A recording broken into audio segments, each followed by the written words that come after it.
¿Cómo nos dimos cuenta de lo que había pasado? El 1 de octubre del 2010, Barack Obama llama a Colom y le dice: señor presidente, disculpe. No sabemos, esto fue lo primero que fue público, no sabemos si hubo un intercambio de información entre cancilleres o algo, pero la disculpa del presidente de Estados Unidos al presidente de Guatemala fue el primer evento que se tuvo noticia, que habían ocurrido una serie de investigaciones en Guatemala con sujetos humanos, al mismo tiempo que estaban ocurriendo los juicios de Nuremberg en Alemania, después de la Segunda Guerra Mundial, y que había ocurrido entre el 46 y el 48 y todo había sido bajo la dirección y coordinación del Departamento de Salud de Estados Unidos. El 2 de octubre fue cuando todos nos dimos cuenta que apareció en los medios de comunicación que habían habido experimentos, ya nos enteramos que el tema era la sífilis, habían hecho experimentos tratando de averiguar la efectividad de la penicilina en enfermedades venéreas, particularmente sífilis y gonorrea, y si tenía alguna utilidad para profilaxis, ¿verdad? También se intentaba, según esa primera publicación, averiguar si el estudio de BDRL, que son las siglas del Laboratorio de Enfermedades Venéreas de Estados Unidos en ese tiempo, era efectivo para diagnóstico. Bien. ¿Cómo surgió el problema? ¿Cómo surgió a la luz pública esto? Bueno, esta doctora, Susan Reverby, una doctora en Historia de la Medicina, y es profesora de Historia de las Ideas y de Estudios de Género y de la Mujer de la Universidad de Wesley en Boston, estaba investigando información sobre Tuskegee. Yo supongo que han oído hablar de esto. Tuskegee fue un experimento que duró de 1932 a 1972 en Estados Unidos, que era en sujetos negros, para ver cómo evolucionaba la sífilis. O sea, no le dieron tratamiento y dejaron que terminara. Fue hasta el 72 que, con alguna presión de los medios de comunicación y de algunos médicos, que surgió a la luz pública y se terminó el estudio porque querían seguirlo. Y incluso en los años 90 Bill Clinton pidió disculpas a la gente, ¿verdad? Bueno, la doctora Reverby, buscando información sobre Tuskegee, porque uno de los médicos de Tuskegee, el doctor John Cutler, era parte del staff que habían hecho el estudio, descubrió una caja donde estaba un estudio en Guatemala. Y así fue como surgió todo, que los colegas nos van a ampliar. Este estudio estaba listo en junio del 2010, pero se hizo y lo iban a publicar en enero de 2011, ya estaba aprobado para publicarse en una revista, pero trascendió a los medios y se hizo público antes de lo pensado. Ahora, cuando esto ocurrió, ¿qué hicimos en Guatemala? ¿Cómo reaccionamos? Bien. Primero, declaraciones del presidente de la República diciendo, él usó la palabra espeluznante. Dijo que era una situación espeluznante para Guatemala y que había sido terrible. Y se formó una comisión presidencial integrada por el vicepresidente de la República, el doctor Rafael Espada. Se nombró un director ejecutivo, que es el doctor Solares, que nos acompaña hoy. Una comisión técnica integrada por una serie de profesionales que tenían la tarea de desarrollar la investigación propiamente dicha, y habían representaciones del Colegio de Médicos, Ministerio de Gobernación, de la Defensa, del Archivo General de Centroamérica, del Archivo de la Paz, Archivo Histórico de la Policía y del CONCIT. Ahora, después de algunos meses, de febrero, abril quizás, de enero a abril de 2011, se produjeron tres informes. Un informe técnico, que es quizás el informe más extenso y con más análisis. Otro, que es un informe archivístico, que investigaron una serie de hechos que ocurrieron en esa época histórica en los archivos disponibles para el país. Y un informe público, que es este que ustedes ven aquí. Tuvimos el interés de venir a discutir aquí porque pensamos que el informe público es un informe bastante limitado. Digamos, lo que se trascendió a la prensa y demás es un informe bastante descriptivo, con muy poco análisis. De hecho, el análisis ético que aparece en ese no tiene más de 6 páginas y es una suerte de cortar y pegar realmente. Y pensamos que es responsabilidad ciudadana y responsabilidad como profesionales de la medicina contarles con más detalle qué pasó, cómo fueron los hechos y quizás dar un paso más en este juicio ético que necesita y este análisis ético que necesita. Entonces, yo los dejo aquí. Quisiera que viniera el doctor Solares, por favor. Queremos responder estas preguntas.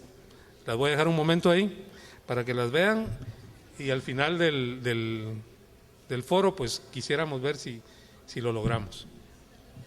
Muy buenas tardes, distinguidos profesionales. Voy a ser bastante breve por el tiempo que tenemos.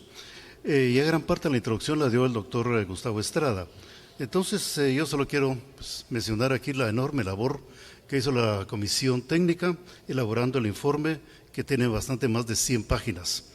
Y fue hecho prácticamente entre febrero y abril.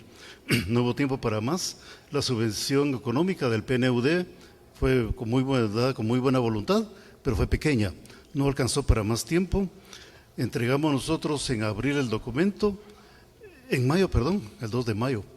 Y el libro al que alude el doctor Estrada se entregó el 7 de diciembre. En ese ínterin pasaron cosas muy interesantes.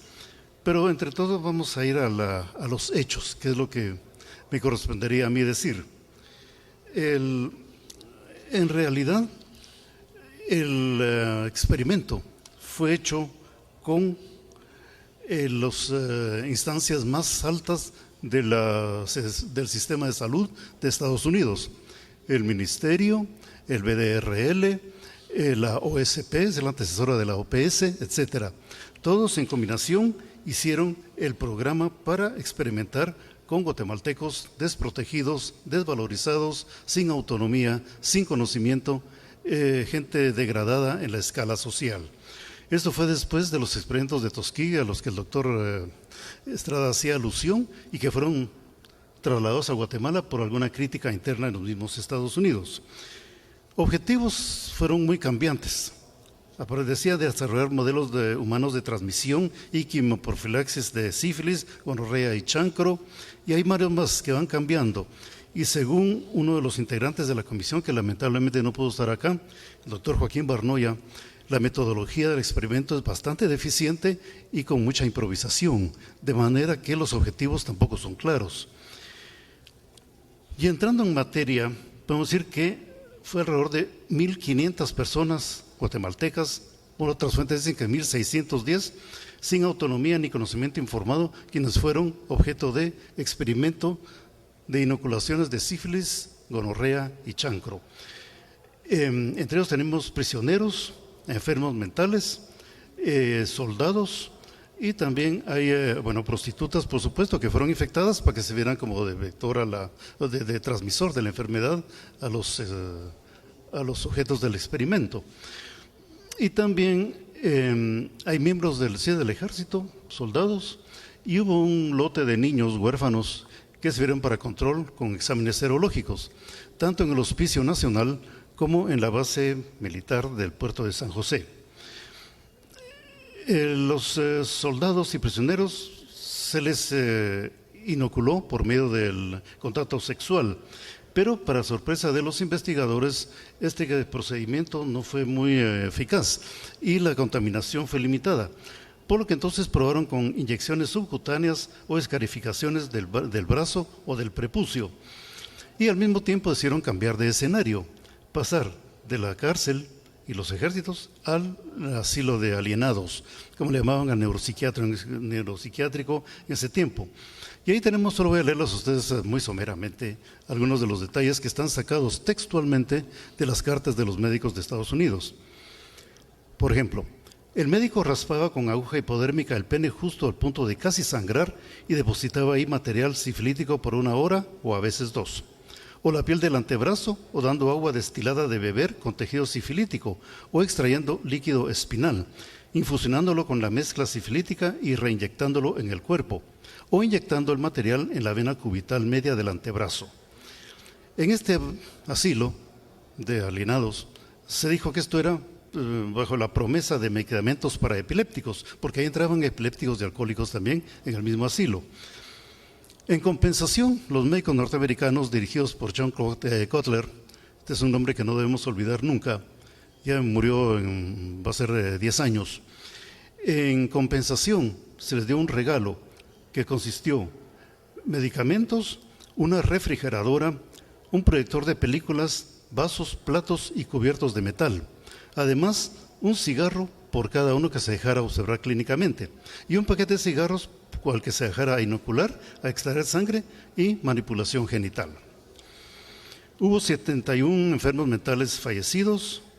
Está en la duda si fue directamente con todos por relación con los experimentos. Entre los soldados y los dementes hubo también un lote de personas para otras enfermedades, gonorrea y chancro. Aquí para gonorrea fueron 772 personas y para chancroides 142. El contagio por relación sexual fue otra vez muy bajo. Entonces probaron otros sistemas: inoculación directa superficial del meato uretral o inoculación profunda.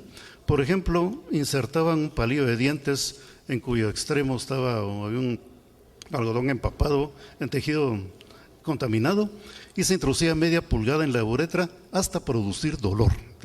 Estos son datos que dicen los documentos de Estados Unidos. También había inoculación gonorreica en los órganos genitales y en el recto de 40 personas.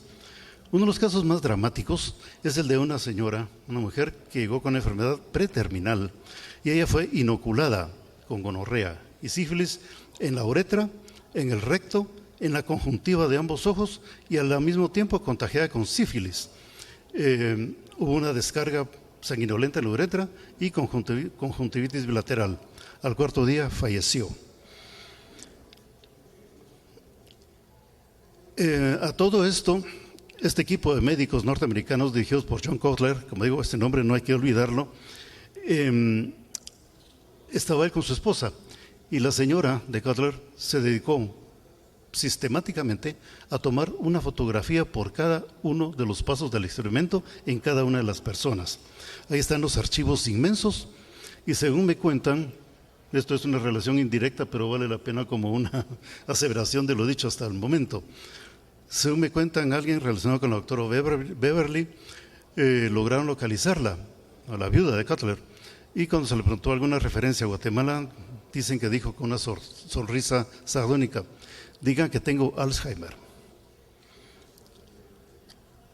Los daños corporales son inconmensurables, pero también aparecen los daños puramente mentales, desde un enfoque socioantropológico. Toda la vulneración de las zonas del cuerpo que no deben ser tocadas por una especie de respeto, esto culturalmente determinado, todo eso fue violado sistemáticamente. Sabemos que las poblaciones, muchas poblaciones autóctonas en el mundo, Guatemala entre ellas, las personas no desean no desean que se les extraiga la sangre.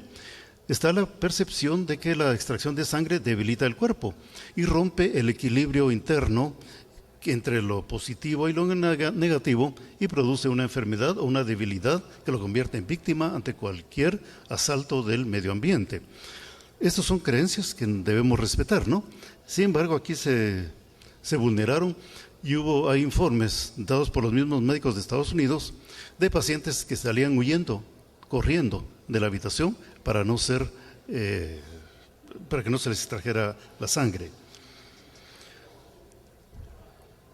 Ahora bien, hay muchísimos casos más, pero no puedo emplear todo el tiempo en esto, ¿no? Pero hay muchísimo más. Y todo es así de la misma fase tan macabra como lo que acabo de decir. La pregunta ineludible: ¿quiénes son los responsables? Hay dos grandes segmentos, uno muy claro, el otro no está claro. En el caso de los Estados Unidos, que es el primer segmento, no hay duda alguna. Se dedicaron a cartearse, a mantener una correspondencia, describiendo paso a paso lo que estaban haciendo, con nombres y todo. Ahí no hay duda. En el caso de Guatemala sí hay, porque aparece una nómina de autoridades del sistema de salud guatemalteco, pero no hay ninguna que diga: yo autoricé tal y tal cosa. Es decir, a todo esto, y el doctor García Noval nuevamente va a hablar después de esto, Hay que tener mucha precaución y mucha cautela para no incriminar con el dedo temerariamente y prematuramente a alguien que por solo haber ocupado un cargo en la administración es ya culpable. Al menos esa fue la percepción de la Comisión de Salud. Entonces, tenemos, por ejemplo, y si me permiten leerles también textualmente algunas frases de estos señores. El doctor Mahoney, del Servicio de Salud de Estados Unidos y director del VDRL, dijo textualmente: lo de Guatemala es un espectáculo que está trayendo una amplia y favorable atención aquí, en Estados Unidos, y debería extenderse a otras poblaciones indias y negras de Centro, Sudamérica y México. El doctor Kotler, que también era del Servicio de Salud Pública de Estados Unidos, dice que está empleando un doble discurso y dijo que no estaban diciéndole a los pacientes que se inyectaban sífilis, lo estamos ocultando, dijo, sino les decimos que es un suero seguido de penicilina como un nuevo tratamiento.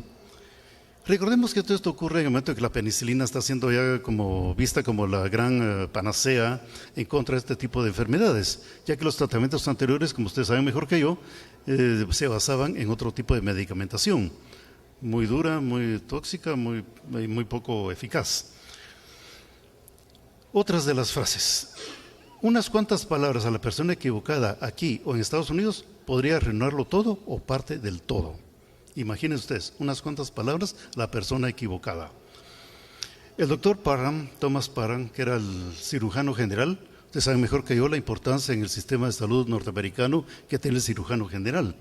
Creo que es electo por el Congreso de Estados Unidos. Él con picardía reconoció que no podrían hacer un experimento así en Estados Unidos. Ante la gran cantidad de rumores en altas esferas, Mahoney le indicó a Kotler suspender de inmediato los experimentos en caso creciera la suspicacia.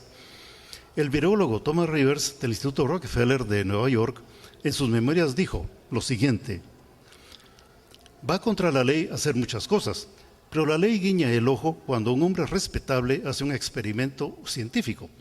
Y a menos que la ley ocasionalmente no guiñe el ojo, no se progresa en la medicina. El doctor Arnold, del Sistema de Salud Pública, dijo, científicos prominentes sabían que la secretividad e incluso el quebrantamiento de la ley eran a veces necesarios para avanzar en la investigación. Piensan de repente que por suspicacia de las agencias de derechos humanos, que en ese tiempo no se llamaban así, podría haber problema con los dementes. Entonces decidieron pasar a los soldados y a los prisioneros, siempre manteniendo un silencio absoluto sobre los enfermos mentales. Pero poco a poco empezó a crecer una cierta percepción en Estados Unidos y hubo una idea de que había críticas sordas pero crecientes, y por otro lado el empleo de la penicilina volvió impráctico el estudio, de modo que en cierto momento le ordenan a Kotler abandonar Guatemala y regresar a Estados Unidos. Él llegó allá y escondió los archivos que fueron descubiertos, como nos dijo el doctor Estrada, casualmente en el año 2010, va a ser ya 2 años, por la doctora Reverby, ocultos en un archivo lateral de la Universidad de Pittsburgh. Bien, esto es una síntesis muy rápida de lo que ocurrió en Guatemala. Ahora la pregunta, ¿por qué Guatemala? ¿Por qué no buscaron otro país? Aquí entra una serie de inferencias que ya son de orden realmente sociopolítico. Ya no es realmente médico. Creemos de que el enfoque médico ya no puede contestar esta pregunta. Entonces hicimos algunas interpretaciones, pero lamentablemente no aparecen en el libro oficial. Éramos un país subordinado, subalterno, pobre entre los pobres. Pero hay otros países igualmente con esas características. ¿Por qué fue Guatemala la escogida? Kotler incrimina directamente a un médico guatemalteco, este doctor, que nombre, pues preferiría callarlo ahorita porque no tenemos la evidencia concreta. Y él aparece siempre como el hechor, el que estudiando venerología en Nueva York invita, convida y convence a las autoridades de Estados Unidos a venir a Guatemala a hacer el experimento. Pero nosotros nos preguntamos, viendo las circunstancias sociales, ¿es posible que un médico de un país subalterno, marginal, que esté estudiando en Nueva York, es un médico estudiante, tenga el potencial suficiente para que todo el sistema de salud de Estados Unidos y la OSP vengan a Guatemala, yo, hasta no tener una prueba fehaciente de eso, no lo afirmaría. Pero el libro sí lo afirma. Es decir, se dejan ir por la opinión del doctor Kotler, quien lo dijo. Yo me preguntaría primero, ¿la opinión de Kotler es siempre de confiar o no? ¿Por qué durante la Revolución de Octubre, cuando salió la primera noticia, varios, yo en cuenta, pensamos que era bajo el gobierno de Jorge Ubico, tiránico, irrespetuoso, cero atención a los derechos humanos, etcétera? Pero no, resultó que fue con su antítesis, el doctor Arévalo, un hombre humanista, filósofo, artista. Él creó tantas acciones de beneficio social en el campo de las artes, en el campo del trabajo, el código de trabajo, el seguro social, el Instituto Guatemalteco de Seguridad Social, etcétera. ¿Era posible que bajo ese gobierno el presidente conscientemente hubiera aceptado que ocurriera lo que ocurrió? Perseguimos los discursos de Arévalo, la mayor parte de ellos al Congreso de la República, y se enorgullece a la hora que han construido o terminaron de construir aproximadamente 15 hospitales. Imagínense esa época. La ley del seguro social obligatoria, la inauguración del IGS, el Instituto Nacional de Investigaciones Científicas de la Dirección de Salud Pública. Entonces, todo esto nos llega a decir que la labor de Arévalo, es decir, el gobierno de Arévalo probablemente no supo. Entonces aquí entramos nosotros en otro análisis. Un presidente, Arévalo o cualquier otro, tiene necesariamente que conocer todo lo que hacen los ministerios. Acudimos a expertos que han ayudado en, en informes presidenciales, y la respuesta es no. Ellos se encargan a oficinas y oficinas, y estos van enviando un material que luego es procesado, y el presidente solamente proclama o explica o dice ante el Congreso lo que han considerado esencial. O sea que Arévalo es muy posible que no haya sabido nada de eso. Solo hay una frase de él, en la cual en su penúltimo informe al Congreso, en su último informe quiero decir, dice: experiencias muy interesantes sobre la sífilis están dándose en este centro de venerología. Experiencias muy interesantes, nada más. No dice experimentos ni nada. Bien, como el tiempo se me ha terminado, solo queda como una cosa muy clara: la subalternidad de Guatemala e incluso de nosotros como profesionales ante los Estados Unidos. Entonces, tenemos la lista de los directamente incriminados que sin ninguna duda ellos mismos actuaron escribiendo y firmando sus misivas. Si a ustedes les parece, ahí en las preguntas podemos dar los nombres. De Guatemala, como les dije, está el problema de poder identificar algo que no es identificable. No se trata de salvar a un gremio entero, se trata de ver las circunstancias que hicieron posible o no hicieron posible algo. De manera que yo aquí terminaría y solo les diría que nuestro documento termina con las conclusiones que elaboró la Subcomisión de Salud, a la cual los dos distinguidos compañeros de mesa pertenecieron, en ese trabajo exhaustivo y violentamente rápido que hubo que hacer entre febrero y abril. Y están las conclusiones, están las recomendaciones, y una de ellas es que el estudio continúe, que siga. Por eso necesitamos financiamiento. Y con ellos dos hemos tratado, pero no ha sido posible. La puerta está abierta para continuar el estudio con personas que incluso vivieron esa época. Entonces, todo lo que tengo que decirles a ustedes por el momento. Muchas gracias. Buenas tardes. Me toca a mí presentar un enfoque a partir de la bioética. Va a tener que ser algo con cierta prisa, lo cual lamento porque me gustaría poder plantear algunas cuestiones con cierto detenimiento. Voy a partir de unas premisas que me parece que son importantes. Primero, que los experimentos realizados en Guatemala fueron una violación muy grave a la ética médica y fue un acto de barbarie. La segunda es que la respuesta gubernamental y de diversas instituciones en relación al problema fue una respuesta débil. Lo tercero es que el informe de la vicepresidencia titulado Consentir el daño tiene problemas muy serios que no debieron haber ocurrido. Posiblemente influyó en ello la prisa por el cambio de gestión gubernamental, pero seguramente otros factores aún menos justificados. El informe presidencial de los Estados Unidos, aunque su contenido general es bueno, yo diría muy bueno, contiene algunos elementos cuestionables.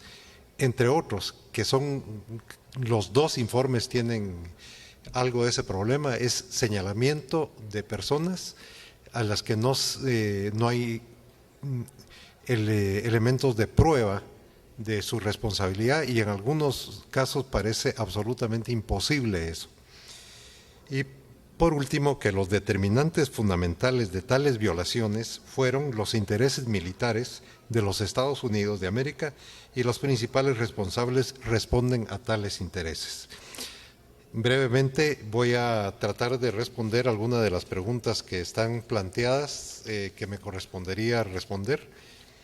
Y la primera es, ¿cómo podemos juzgar esos hechos a la luz de la ética médica contemporánea y a la luz de la ética de ese tiempo? En primer lugar, yo quiero aclarar, yo no fui parte de la comisión presidencial. Yo elaboré un documento antes de que se instauraran las comisiones para socializarlo entre algunos colegas y proponía un método para investigar desde el punto de vista de bioética, que básicamente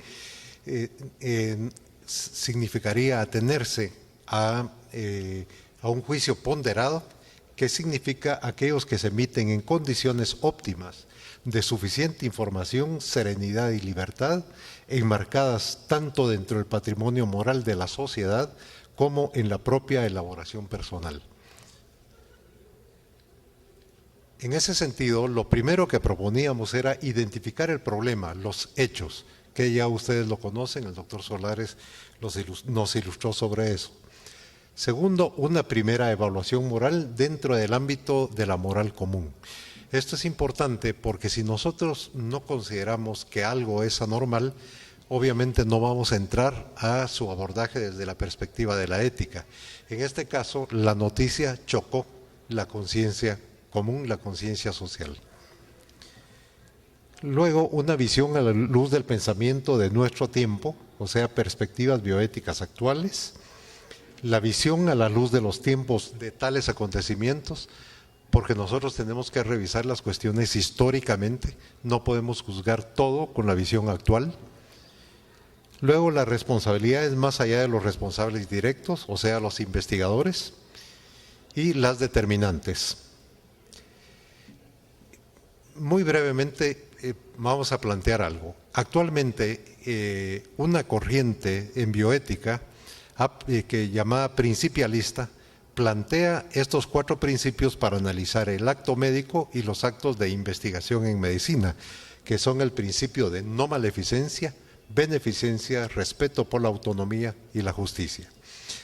Bueno, la no maleficencia viene desde tiempos de Hipócrates y además es tan antiguo que no solo corresponde a Hipócrates, sino también a la cultura china antes de Cristo, la cultura judaica también. El de beneficencia tiene toda esa historia y es lo que ha dominado la práctica médica. El respeto por la autonomía, eso vamos a observarlo. Resulta que tuvo una especial beligerancia a partir de las investigaciones que se hicieron en Estados Unidos relacionadas con la investigación de Tuskegee y otras en que se cometieron serias violaciones a la investigación y a la persona en investigación médica. Y el principio de justicia, que es considerado en la actualidad un juicio prioritario que engloba a los demás y que tiene mucho que ver también con la salud pública en cuanto a la distribución de recursos, etcétera. Pero si nosotros revisamos en épocas anteriores, podemos ver algunos casos y solo seleccioné algunos ilustrativos.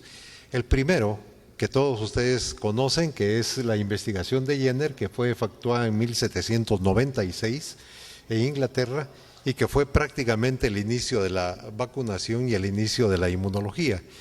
Este experimento de Jenner fue muy criticado en su tiempo, pero fue criticado no tanto por cuestiones éticas, sino porque se consideraba que no tenía razón de ser eso de inocular a una persona sana de algo que provenía de un enfermo.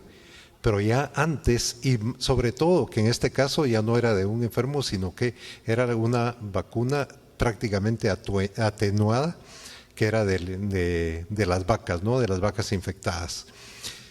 Sin embargo, Jenner hizo un experimento con un niño de 10 años y luego con su propio hijo y en el mismo. Obviamente esta investigación en la actualidad ya no podría hacerse. Sin embargo, si uno considera cierto contexto histórico, podría eximir, si no eximir, sí atenuar la responsabilidad de Jenner. Además de que es considerado como el verdadero promotor de la inmunología contemporánea y de la vacuna, ¿no? Y que salvó miles de vidas a través de esta vacuna y también de ceguera. Pero revisando también en esas épocas podemos encontrar, por ejemplo, John Hunter, que era un cirujano británico muy famoso en su época.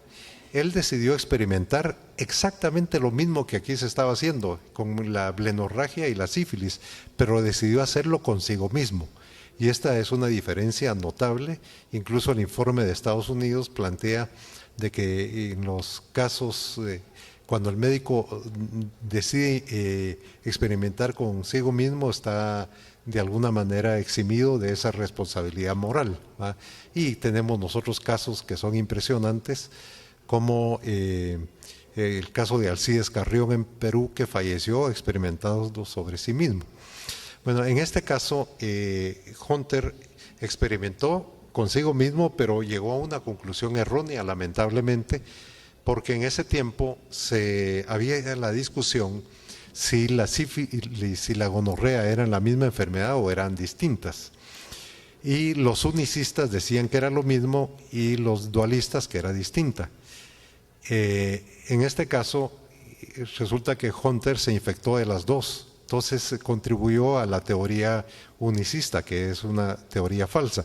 Sin embargo, posteriormente, Jean-François Hernández, un médico francés, sí experimentó con prisioneros y él logró demostrar que eran enfermedades distintas. Sí, pero otro de los casos que podemos tomar como paradigmas es el de William Beaumont, que cuando él era un cirujano de guerra en Estados Unidos y que él descubrió el ácido clorhídrico en el estómago de los seres humanos, ¿no? Pero él planteaba en 1833 que el consentimiento era necesario y que el proyecto debía abandonarse si causaba aflicción al sujeto. Aquí tenemos dos elementos. El de causar aflicción al sujeto es el principio de no maleficencia.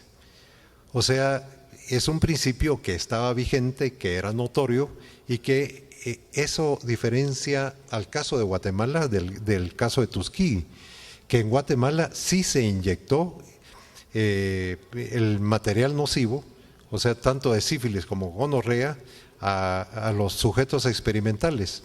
En Tuskegee no se hizo eso, y eso hace peor la investigación en Guatemala. Pero el otro elemento que es muy importante acá, en el caso de lo que plantea Beaumont, es el consentimiento. O sea, él ya reclamaba el consentimiento informado en esa época. Es de 1833, más de 100 años antes de que la investigación se hiciera en Guatemala. Y luego tenemos el caso de Claude Bernard, que todos ustedes conocen, que planteaba muy claramente en uno de sus textos que un experimento siempre que le pueda salvar la vida o brindarle algún beneficio se podía hacer en esas condiciones. Nunca realizar en una persona un experimento que le pueda resultar dañino. Ahora, revisando el texto de Carlos Martínez Durán de Historia de la Medicina, encontramos esto que a nosotros nos parece verdaderamente interesante y muy ilustrativo. Y es que En 1780, el doctor José Felipe Flores solicitó a Matías de Gálvez permiso para curar y prever las viruelas empleando el método de inoculación. Se autorizó siempre que los pacientes lo pidiesen y que en todo obrasen con pericia y conciencia. De nuevo encontramos acá que más de un siglo antes, en Guatemala, ya había una exigencia en la práctica médica de respetar primero el viejo principio de no maleficencia, pero además ya marcaba acá el de autonomía. Y tenemos que en 1830 en Inglaterra se planteaba que si el investigador realizaba experimentos sin dar información y sin obtener el consentimiento del paciente, tal investigador es responsable de compensar daños por cualquier lesión que pueda resultar por adoptar un nuevo tratamiento. En Guatemala se hicieron estos experimentos y no se les informó ni a los enfermos, y vamos a ver que ni siquiera lo sabían los médicos de ciertos centros. Y esa es una parte importante que quisiéramos dilucidar. En 1900, el Ministerio de Asuntos Religiosos, Educativos y Médicos de Prusia estableció la prohibición de investigaciones terapéuticas en menores e incompetentes y la necesidad de que la persona en cuestión hubiera declarado que consentía la intervención.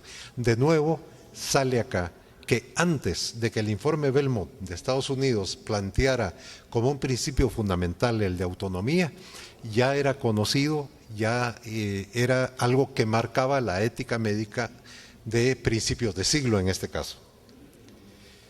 Ahora, la otra parte es sobre un juicio justo, y esto se trata de un juicio justo tanto en el caso de los sujetos de investigación, pero acá me voy a centrar un juicio justo para quienes han sido señalados, a mi manera de ver, de manera injusta.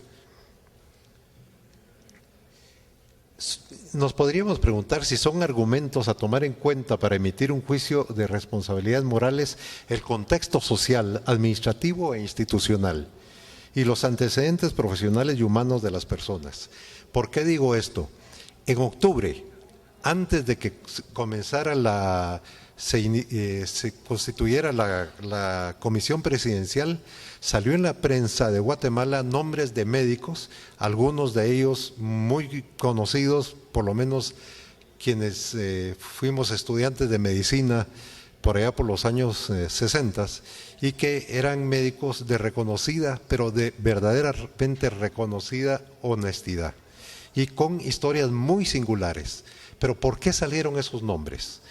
Y esa es una parte del reproche que tenemos que hacer a la prensa, pero también el reproche que podemos hacer a la falta de cuidado en los informes en tal como salió en última instancia. Nosotros podemos decir que hay suficiente evidencia de la responsabilidad de estos médicos, que son el doctor John Cutler, que ya mencionaba el doctor Solares, que fue el que se encargó de la investigación en Guatemala, el doctor Thomas Parran, que era el cirujano general de Estados Unidos, el doctor Arnold, el doctor Mahoney, y se señala en Guatemala, y yo creo que es muy difícil obviar la responsabilidad, en este caso, del doctor Funes. Pero, ¿cuáles son las principales responsabilidades? Nosotros tenemos acá la fotografía de quienes consideramos responsables. Ahí está el doctor Parran, el doctor Mahoney, el doctor Arnold y el doctor Cutler, que estuvo en Guatemala, y acá algunos otros nombres que podemos decir a partir de los documentos que tuvieron responsabilidad en los servicios de salud de Estados Unidos y posiblemente algunos de Guatemala. Por lo menos yo tengo interrogantes sobre 2 médicos, pero que no tenemos alguna evidencia. Pero ¿por qué le pongo interrogación acá? Es el doctor Héctor Aragón. El doctor Héctor Aragón era el director del hospicio y él sale en los informes como que hubiese estado involucrado en los experimentos y con una prácticamente grave responsabilidad, como que conociera todo. Lo primero que tenemos que decir es que en el hospicio no se hicieron experimentos. En el hospicio se hicieron exámenes serológicos a los niños y el doctor Aragón estaba interesado en hacer esos exámenes serológicos. De los exámenes serológicos, 3 salieron con altas titulaciones de sífilis y se les dio tratamiento. Este es un caso en los que a mí me parece que el hecho de el aparecimiento de su fotografía en los informes es una irresponsabilidad que no tiene que ver con el juicio ponderado. Pero además ya el doctor Solares indicó leyó algunas partes de la correspondencia y yo quisiera remarcar algunas.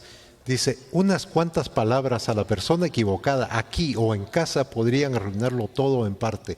Esto es una carta de Kotler a Arnold. ¿Qué significa eso de unas cuantas palabras? Eso significa la secretividad. Luego, Thomas Parran reconoció que no se podía hacer los experimentos en Estados Unidos. Eso, como ya está dicho, vamos a...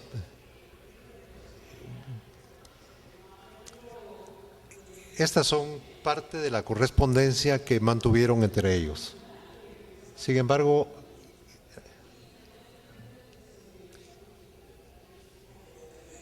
hay que notar esto, dice, la mayoría de los oficiales del asilo pensaron en un principio que la inoculación se trataba únicamente de otra clase de droga. Si uno lee incluso el informe de Estados Unidos, se da cuenta de que mucha gente, médicos en Guatemala e incluso militares, creían que lo que se estaba haciendo era fundamentalmente un nuevo tratamiento. Ahora, ¿cómo explicar esto? Es decir, sobre esto hay la evidencia la da sobre todo la correspondencia entre Kotler y Mahoney y entre Kotler y Arnold. Y esta es una frase que la tomé en inglés. Es desafortunado, dice, de hacer este trabajo de esta forma tan resguardada, incluso subterránea, pero parece ser necesario. Hay una carta de Kotler a Mahoney y dice, sería recomendable no tener mucha gente al tanto de este trabajo.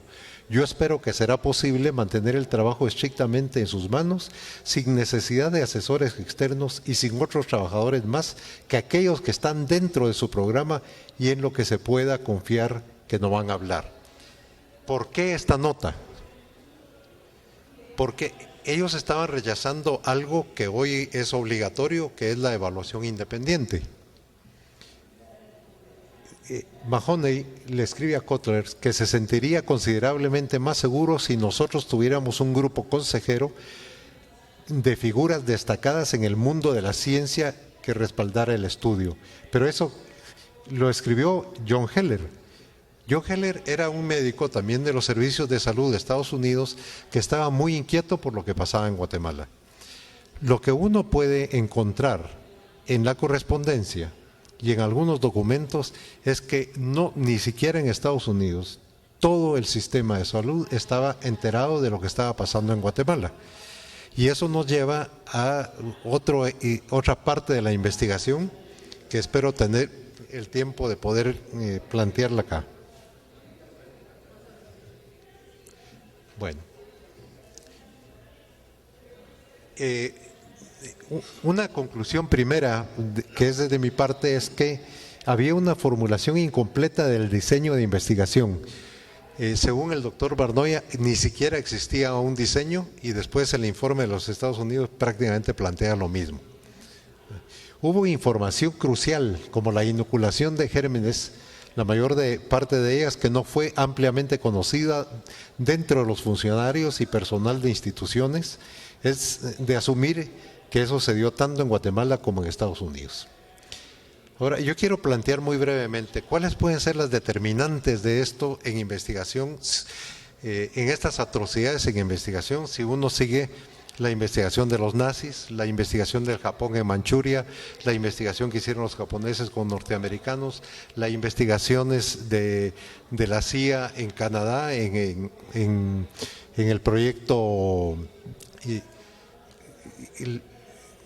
en un proyecto de investigación mental, además del narcisismo y del interés de los científicos, hay dos grandes determinantes.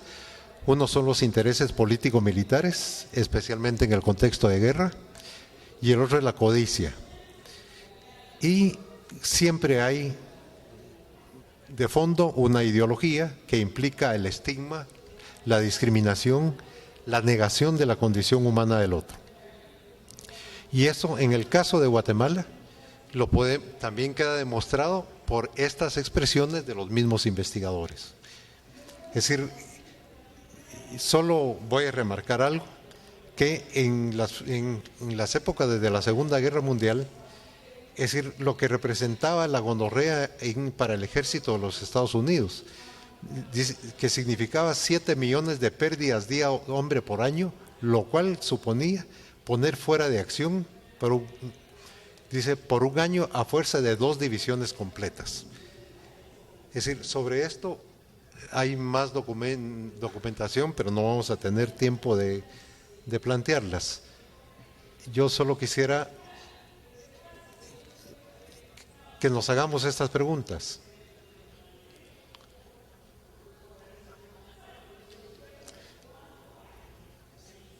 Y para llegar a esto, yo creo que con esto voy a ir terminando. Es decir, ¿cómo podemos explicar de que se mantenga en secretividad? ¿Cómo podemos explicar que no es simplemente la iniciativa de un grupito de investigadores, sino que existe intereses de alto nivel, ya sea gubernamental o de alto nivel en relación a al problemas de la guerra y de los ejércitos? Yo les voy a recomendar esta novela que es de Shusaku Endo, que se llama El mar y veneno. ¿Por qué? Este es un extraordinario escritor japonés que escribió sobre cómo se hicieron unos experimentos en Japón con 5 pilotos norteamericanos a los que se les hizo vivisección. En este caso, el Endo llegó a toda la documentación y planteó cómo miembros del ejército japonés llegaron con un cirujano famoso de una universidad de Japón a plantearle que quería ser decano de esa facultad de medicina, y cómo llega con él a plantearle hacer estos experimentos. Y él involucra a su grupo. Pero en el hospital la gente no sabe que se están haciendo esos experimentos. Simplemente empiezan a sospechar.